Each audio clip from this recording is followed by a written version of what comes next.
VMKDയുടെ നേതൃത്വത്തിൽ നടത്തപ്പെടുന്ന സംഗീത പരിശീലന പരിപാടിയായ സിംഗ് അഗെയിൻ എന്ന പരിശീലന ക്ലാസ്സിലേക്ക് വീണ്ടും സ്വാഗതം ചെയ്യുന്നു. ഇന്ന് നമ്മൾ അതിൻ്റെ 7ാമത്തെ ലെസണിലേക്കാണ് കടക്കുന്നത്. കഴിഞ്ഞ ആഴ്ച മുതൽ അല്ലെങ്കിൽ കഴിഞ്ഞ ക്ലാസ് മുതൽ നമ്മൾ CM, അതായത് കോമൺ മീറ്റർ 8686 മീറ്റർ, അതിൻ്റെ പാട്ടുകളുടെ പഠനമാണ് തുടങ്ങിയത്. ഇന്ന് നമ്മൾ അതിൻ്റെ കണ്ടിന്യൂവേഷനാണ് നടത്തുന്നത്. ഇന്ന് നമ്മൾ ആദ്യമായിട്ട് പഠിക്കാൻ പോകുന്ന പാട്ട് കീർത്തനം 23. കീർത്തനം 23. 23ാമത്തെ കീർത്തനം നിങ്ങൾക്ക് എല്ലാവർക്കും അറിയാവുന്ന ഒരു ട്യൂൺ ആണ്.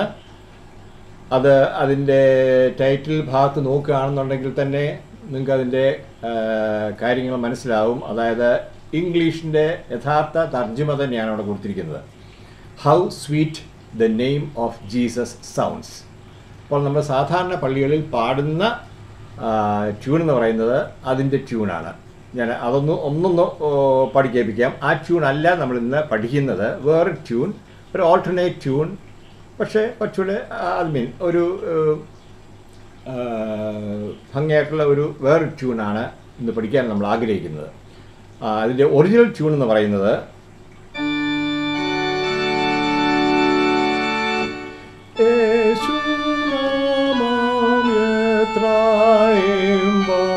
കേൾപ്പാൻ വിശ്വാസിക്ക ദുഃഖം ഭയവും പോക്കും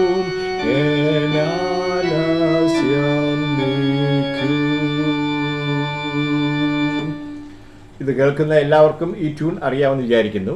അതാണ് 23ാം കീർത്തനത്തിൻ്റെ ഒറിജിനൽ ട്യൂൺ. ഒറിജിനൽ ട്യൂൺ നമ്മൾ മനസ്സിലാക്കിയത് പാട്ടിൻ്റെ മുകളിലായിട്ട് അതിൻ്റെ ടൈറ്റിൽ ഇംഗ്ലീഷ് എഴുതിയിട്ടുണ്ട്. How sweet the name of Jesus sounds. അത് ട്യൂൺ ഹൗ സ്വീറ്റ് എന്നല്ല എഴുതിയിരിക്കുന്നത്. അങ്ങനെ എഴുതിയിരിക്കുന്ന ചില പാട്ടുകൾ നിങ്ങൾക്ക് കാണാൻ സാധിക്കും. അതെന്ന് പറയുന്നത് ആ ട്യൂൺ, ഇംഗ്ലീഷ് ട്യൂൺ കടമെടുത്തു പാടുന്നു എന്ന് മാത്രം. പക്ഷേ ഇവിടെ അങ്ങനെയല്ല. യേശുനാമം എത്ര ഇമ്പം എന്നതിൻ്റെ ഒറിജിനൽ ട്യൂണാണ് ഇപ്പോൾ നമ്മൾ ഞാനിപ്പോൾ പാടി കേൾപ്പിച്ചത്. ആ ട്യൂണിൻ്റെ പേര് സെയിൻറ്റ് പീറ്റർ എന്നാണ്. പക്ഷേ ഇന്ന് നമ്മൾ പഠിക്കാൻ പോകുന്നത് വേറൊരു ട്യൂണാണ്. ആ ട്യൂണിൻ്റെ പേര് ലോയ്ഡ്, LLOYD, ലോയ്ഡ്. അത് ഹാപ്പൻ ലെയർ പുസ്തകത്തിൽ 23ാമത്തേതിൻ്റെ 3ാമത്തെ ട്യൂൺ. 23 ഹാപ്പൻ ലെയർ കീർത്തനം 23 3ാമത്തെ ട്യൂണാണ് ഇന്ന് നമ്മൾ പഠിക്കുവാൻ പോകുന്നത്. അത് പഠിക്കുന്നതിന് മുമ്പായിട്ട് ഒരു കാര്യം കൂടെ പറഞ്ഞുകൊള്ളട്ടെ. നമ്മുടെ പാഠ്യപുസ്തകം എടുത്ത് നോക്കുകയാണെന്നുണ്ടെങ്കിൽ ഓരോ ഹിംസിൽ പാട്ടിൻ്റെ നമ്പർ കഴിയുമ്പോഴത്തേക്ക് ചില അബ്രീവിയേഷൻസ് കാണുന്നു, അല്ലെങ്കിൽ ഷോർട്ട് ഫോംസ് നിങ്ങളത് നോക്കിയാൽ കാണാൻ പറ്റും. അതായത് for example SS, AM, MH, CH, GB, അതുപോലെ കുറേ അബ്രീവിയേഷൻസാണ് കാണുന്നത്. അത് എന്താണ് എന്ന് ജസ്റ്റ് ഒന്ന് പറഞ്ഞുകൊള്ളട്ടെ. ഇതിൻ്റെ എല്ലാം ഷോർട്ട് ഫോം, ഈ പറഞ്ഞതിൻ്റെ എല്ലാം ഫുൾ ഫോം കീർത്തന പുസ്തകത്തിലെ കണ്ടൻസ്, ആദ്യ ഭാഗത്ത് കണ്ടൻസ് കഴിഞ്ഞാൽ ഉടനെ തന്നെ ഒരു പേജിൽ ഇതെല്ലാം അടിച്ചിട്ടിട്ടുണ്ട്. അതായത് നമ്മുടെ കീർത്തന പുസ്തകത്തിലെ പാട്ടുകൾ എന്ന് പറയുന്നത് എല്ലാം തന്നെ തർജ്ജമകളാണ്, ഇംഗ്ലീഷിൻ്റെ തർജ്ജമ ആണ്. അപ്പോൾ ആ ഇംഗ്ലീഷ് പാട്ട് അല്ലെങ്കിൽ എവിടെ നിന്നാണ് എടുത്തിരിക്കുന്നത്, ഏത് പുസ്തകത്തിൽ നിന്നാണ് എടുത്തിരിക്കുന്നത്, അല്ലെങ്കിൽ ആ പറഞ്ഞായിട്ടുള്ള പുസ്തകങ്ങളിലൊക്കെ ഇതിൻ്റെ ട്യൂൺ ഉണ്ടായിരിക്കും എന്ന് മനസ്സിലാക്കുന്നതിന് വേണ്ടിയാണ് ഓൾട്ടർനേറ്റ് ട്യൂൺസായിട്ട് ഈ പറഞ്ഞ കാര്യങ്ങളൊക്കെ എടുത്തിരിക്കുന്നത്. പുസ്തകം ഒന്ന് നോക്കിയാൽ മനസ്സിലാകുന്ന കാര്യമാണത്. കീർത്തനം തുടങ്ങുന്നതിന് മുൻപായിട്ട് കണ്ടൻസ് എന്ന് പറഞ്ഞൊരു പേജുണ്ട്, പൊരുളടക്കം. അത് കഴിഞ്ഞാൽ ഉടനെ തന്നെ നിങ്ങൾക്ക് കുറേ ഷോർട്ട് ഫോംസ് കാണാം. അതിൻ്റെ എല്ലാം ഫുൾ ഫോംസും ഉണ്ട്. ഫോർ എക്സാമ്പിൾ SS എന്ന് പറഞ്ഞായിരുന്നു. Sacred Songs and Solos. AM, Ancient and Modern. MH, Methodist Hymnal. GB, Golden Bells. ഇത് പറയുന്ന എല്ലാം ഹിംസിൻ്റെ ഇംഗ്ലീഷിലുള്ള ചില പുസ്തകങ്ങളുടെ പേരുകളാണ് ഞാനിപ്പോൾ പറഞ്ഞത്. ഈ പുസ്തകങ്ങളിൽ നിന്നൊക്കെ ട്യൂൺസ് കടമെടുത്ത് പാടാം എന്ന് ആ നമ്പർ നോക്കിയാൽ നിങ്ങൾക്ക് ഓരോരോ ട്യൂൺസ് കിട്ടും എന്ന് കാണിക്കുന്നതിന് വേണ്ടി മാത്രമാണ് അത് നമ്മൾ കീർത്തന നമ്പറിൻ്റെ കൂടെ കൊടുത്തിരിക്കുന്നതായിട്ടുള്ള കീർത്തനത്തിലെ നമ്പറിൻ്റെ കൂടെ കൊടുത്തിരിക്കുന്നതായിട്ടുള്ള ഈ നമ്പേഴ്സ്. അപ്പം അതിനെക്കുറിച്ച് അതെന്തോ ആണ് എന്ന് മനസ്സിലാക്കുന്നതിന് വേണ്ടി മാത്രം പറഞ്ഞു എന്നേ ഉള്ളൂ. അത് മറ്റൊരു പോയിൻ്റായിട്ട് അതിനെ കാണേണ്ട കാര്യമില്ല. ഓക്കെ, നമ്മൾ കീർത്തനം 23 ഒരു ഓൾട്ടർനേറ്റ് ട്യൂൺ പഠിക്കാൻ പോവുകയാണ്. അതായത് ഹാർപ്പൻ ലെയർ 23 തേർഡ് ട്യൂൺ. അതിൻ്റെ പേര് ലോയ്ഡ്, LLOYD. അതൊന്ന് പ്ലേ ചെയ്ത് കേൾപ്പിക്കാം.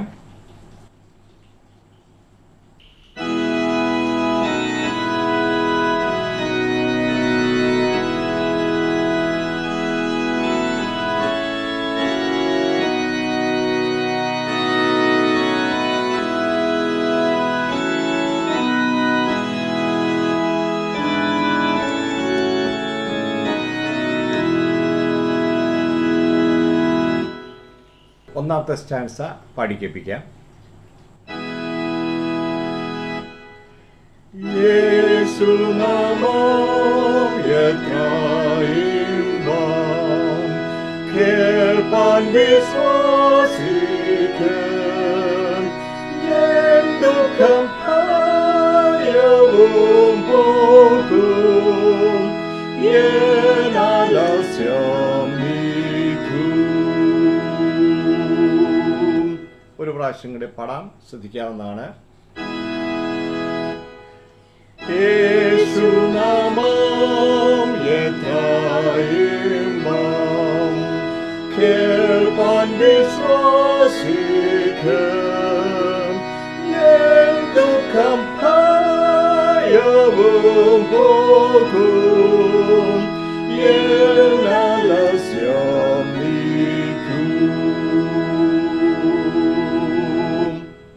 ഇനി നമുക്ക് പഠിക്കുന്നതിന് വേണ്ടി 1 മുതൽ 5 വരെയുള്ള സ്റ്റാൻസാസ് കണ്ടിന്യൂസ് ആയിട്ട് ഒന്ന് പാടി നോക്കാം. അതിനോടുകൂടി നിങ്ങൾക്കും ചേർന്ന് പഠിക്കാവുന്നതാണ്. ഓക്കെ. യേശുനാമം എത്രയിമ്പം കേൾപ്പാൻ വിശ്വസിക്കും എൻ ദുഃഖം ഭയവും പോകും എൻ ആലസ്യം നീക്കും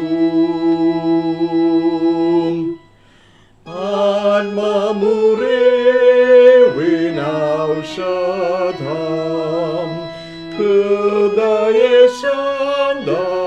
ഹൃദയശാന്തതാം ക്ഷീണിക്കുന്നോർക്കു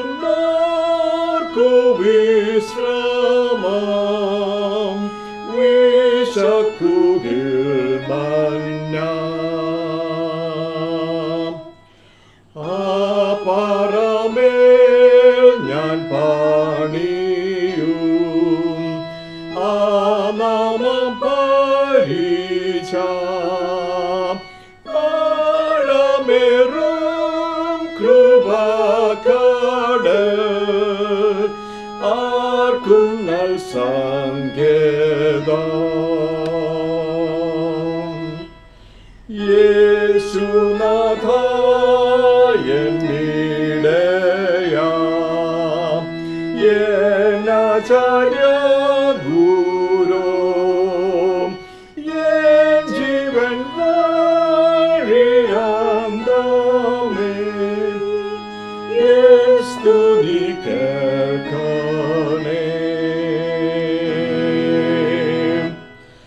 ആളവറ്റ നിൻ സ്നേഹത്തെ നീ വന്നു ഘോഷിക്കും നിൻ നാമം പുണ്യസ്വരം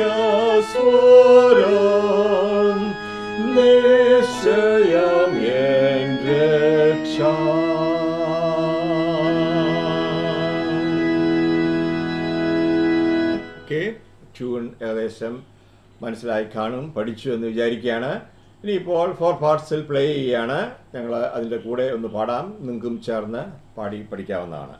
ഓക്കെ, ഫസ്റ്റ് സ്റ്റാൻസ മാത്രം നമുക്ക് ചേർന്ന് പാടാം. യേശു നാമമെത്രയിമ്പം കേൾപ്പാൻ വിശ്വാസിക്കും എൻ ദുഃഖം ഭയവും പോക്കും എൻ ആലസ്യം നീക്കും. അതിൻ്റെ ഒരു ഫീൽ കിട്ടി എന്ന് വിചാരിക്കുകയാണ്. അപ്പോൾ 23-ാം കീർത്തനത്തിന് ഇപ്പോൾ 2 ട്യൂൺ നിങ്ങൾക്ക് പഠിക്കാൻ സാധിച്ചു എന്ന് വിചാരിക്കുന്നു. ആദ്യത്തേത് നമ്മുടെ അതിൻ്റെ ഒറിജിനൽ ട്യൂണാണത്. അപ്പോൾ ഇതുവരെ നമ്മൾ ഒരു പാട്ടിനും ഒറിജിനൽ ട്യൂൺ എന്നും പറഞ്ഞ് പഠിച്ചിട്ടില്ലായിരുന്നു. ആദ്യത്തെ ഞാൻ പാടി കേൾപ്പിച്ചത് original tune, how sweet the name of Jesus sounds. ഇപ്പോൾ പഠിച്ചത് അതിൻ്റെ ഒരു ഓൾട്ടർനേറ്റ് ട്യൂൺ എന്നുള്ളതേ ഉള്ളൂ. അപ്പോൾ ഈ ട്യൂണ് നിങ്ങൾക്ക് ഈ 50 ചില്ലുവാനം CM നമ്മുടെ പുസ്തകത്തിലുണ്ടെന്ന് പറഞ്ഞു. അതിലേത് CM വേണമെങ്കിലും ഉപയോഗിച്ച് പാടാൻ സാധിക്കും, കാരണം മീറ്റർ എല്ലാം സെയിം ആയതിനാൽ. അടുത്തതായിട്ട് നമുക്ക് ഈ പാട്ടിൻ്റെ ഓൾട്ടോ ഒന്ന് പഠിക്കാം. ആദ്യമായിട്ട് ഒന്ന് പാടി കേൾപ്പിക്കാം. യേശുനാമം എത്രയിമ്പം കേൾപ്പാൻ വിശ്വാസിക്കും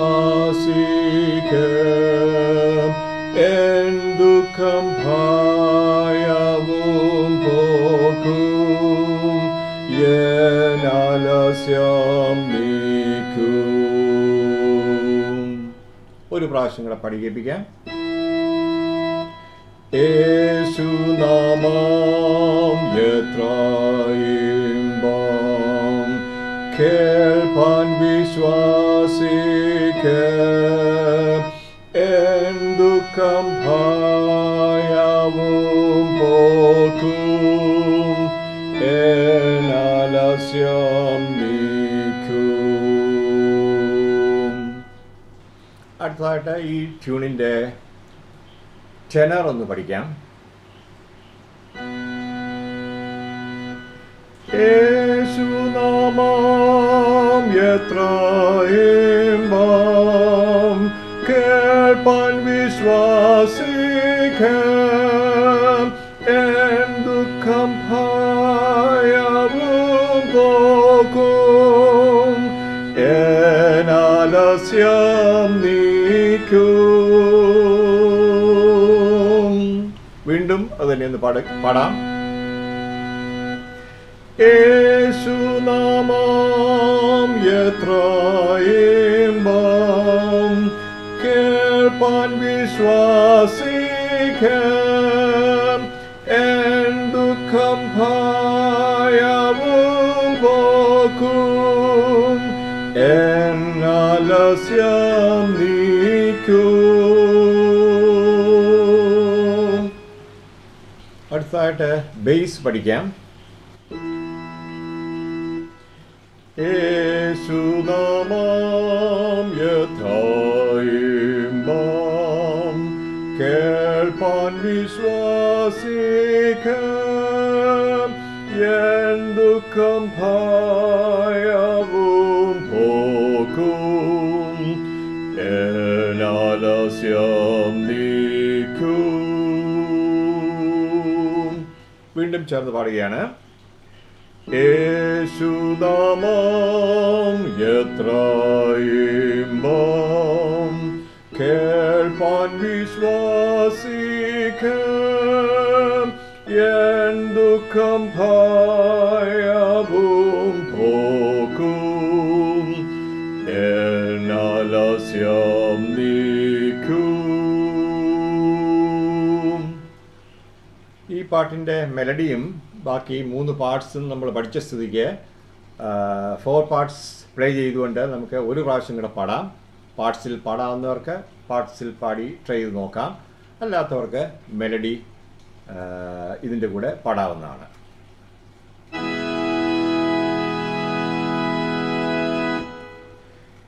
യേശുനാമം എത്ര traimam, kelpan visvasikem,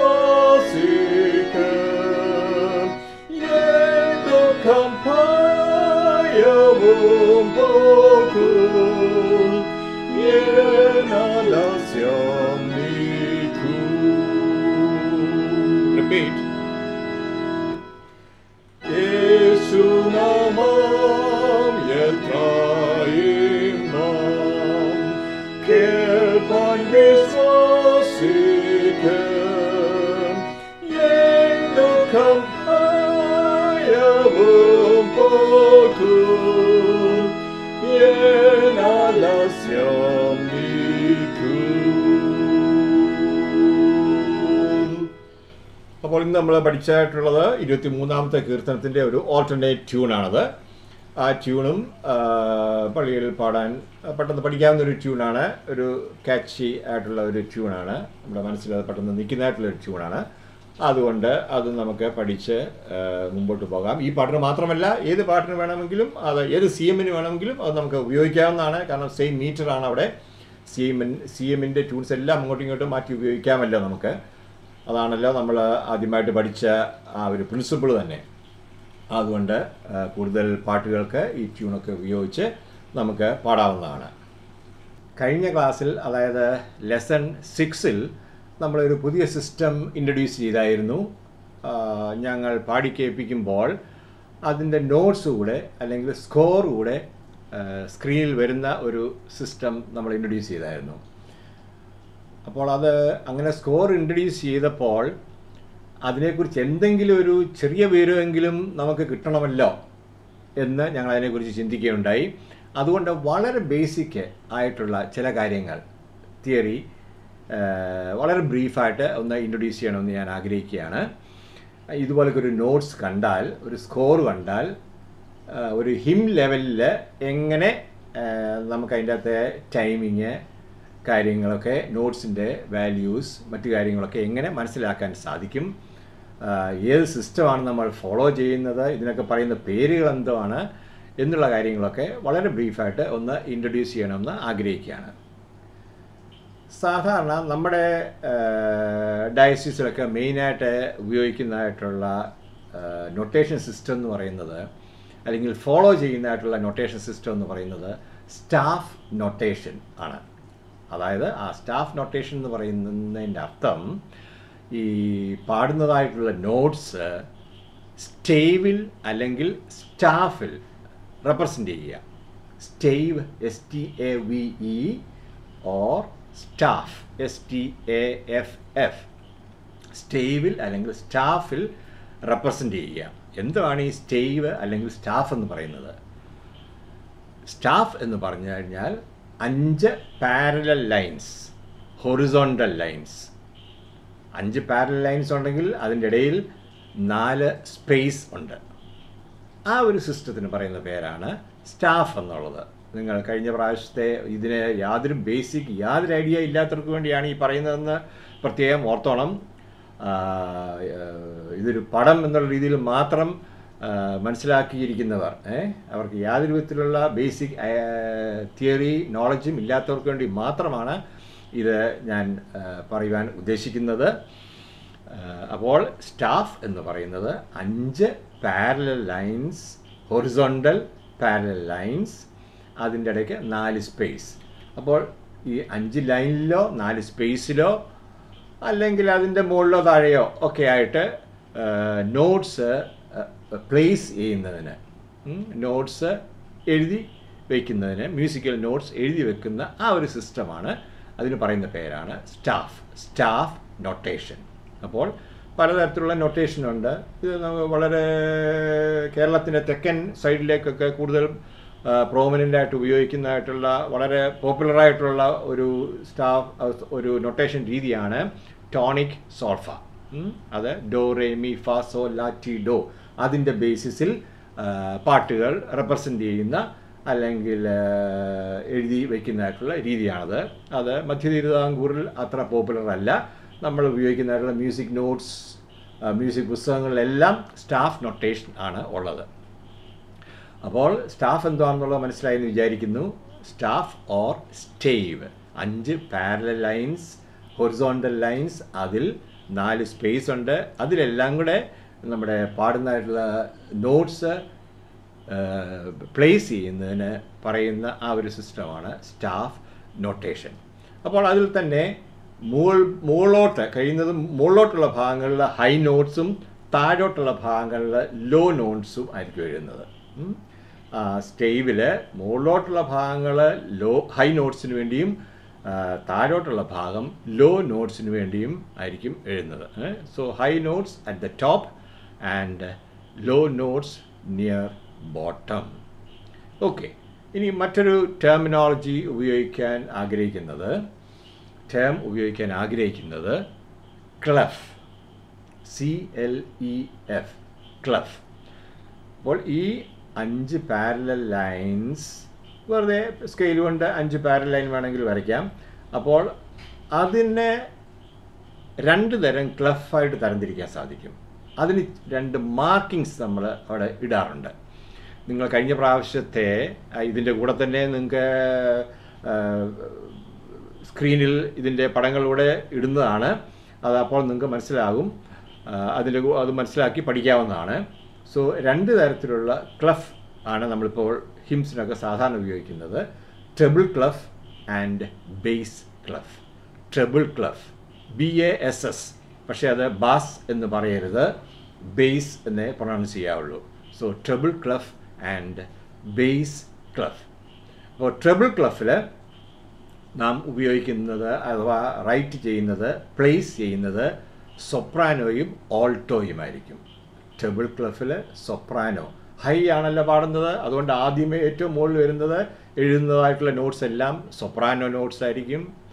അതിൻ്റെ താഴെയായിട്ടായിരിക്കും ഓൾട്ടോയുടെ നോട്ട്സ് വരുന്നത്, അത് ട്രെബിൾ ക്ലഫിലായിരിക്കും എഴുതുന്നത്. അതിൻ്റെ താഴെയായിട്ട് വേറെ 5 ലൈനും 4 സ്പേസുമായിട്ടുള്ള വേറെ ഒരു സ്റ്റാഫ് കാണും, അല്ലെങ്കിൽ ഒരു സ്റ്റേവ് കാണും. അവിടെ നമ്മൾ ബേസ് ക്ലഫ് മാർക്ക് ചെയ്യും. സോ ട്രെബിൾ ക്ലഫ് അതിലാണ് ബേസ് ക്ലഫിൻ്റെ മുകൾ ഭാഗത്ത് മെയിൽ വോയിസിൻ്റെ ഹൈ നോട്ട്സ് പാടുന്നവർ, അതായത് ടെനർ റെപ്രസെൻ്റ് ചെയ്യും. താഴെ ഭാഗത്തേക്ക് ബേസ് റെപ്രസെൻ്റ് ചെയ്യും. അപ്പോൾ ഏറ്റവും മുകളിൽ നിന്ന് പറയുകയാണെങ്കിൽ സൊപ്രാനോ, ഓൾട്ടോ, ടെനർ, ബേസ്. സൊപ്രാനോയും ഓൾട്ടോയും ട്രെബിൾ ക്ലഫിൽ നമ്മളത് പ്ലേസ് ചെയ്യുന്നു. ടെനർ ആൻഡ് ബേസ് ക്ലഫിൽ റെപ്രസെൻ്റ് ചെയ്യുന്നു. അപ്പോൾ ഈ ട്രെബിൾ ക്ലഫ് ബേസ് ക്ലഫും ട്രെബിൾ ക്ലഫും തിരിച്ചറിയാൻ വേണ്ടി നിങ്ങളെ സ്ക്രീനിലെ പടം ഒന്ന് ശ്രദ്ധിച്ചാൽ മനസ്സിലാകുന്നതാണ്. ട്രെബിൾ ക്ലഫ് വരയ്ക്കാൻ അല്പം ബുദ്ധിമുട്ടുണ്ട്, കുറേ ചുറ്റി വളച്ച് തിരിച്ചൊക്കെ വേണം അത് വരയ്ക്കാൻ. അത് വരച്ച് പഠിക്കാൻ താല്പര്യമുള്ളവർ അത് വരച്ച് പഠിക്കാവുന്നതാണ്. ബേസ് ക്ലഫ് എന്ന് പറയുന്നത് സി തിരിച്ചിട്ടതുപോലെ ആയിരിക്കും ഏകദേശം, പിന്നെ 2 കുത്തും കാണും. അപ്പോൾ അത് ആണ് ബേസ് ക്ലഫായിട്ട് നമ്മൾ റെപ്രസെൻ്റ് ചെയ്യുന്നത്.